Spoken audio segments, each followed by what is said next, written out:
From VOA Learning English, this is the Economics Report. The International Labor Organization recently released a report suggesting that real wage growth in developed economies is nearly unchanged. Real wages include the effects of inflation. Developing economies are mainly responsible for world wage growth. The ILO report says world wage growth is below the 3% rate that existed before the economic crisis of 2008. It says wage growth has slowed to nearly 0% in developed economies over the last 2 years. However, in developing economies like China and other Asian nations, wages have been growing by 6%. Wage growth in Eastern Europe and Central Asia is almost as high.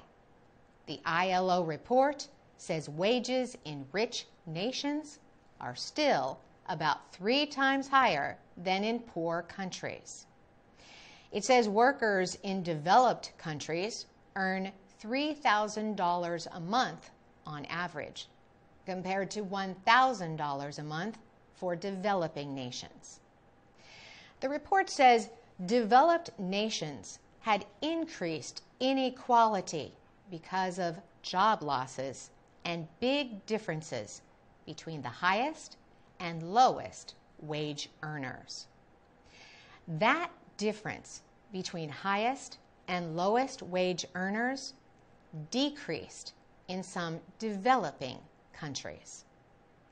The ILO says minimum wage policies, rules for the lowest permitted wages, can play a strong part in dealing with poverty and inequality. Sandra Pulaski is the Deputy Director General for Policy at the ILO. She disagrees with conservative critics of minimum wage policies. They say higher minimum wages mean fewer jobs. However, Ms. Pulaski says employers often find ways to increase productivity to make up for the added cost of wages. For VOA Learning English, I'm Carolyn Prasuti.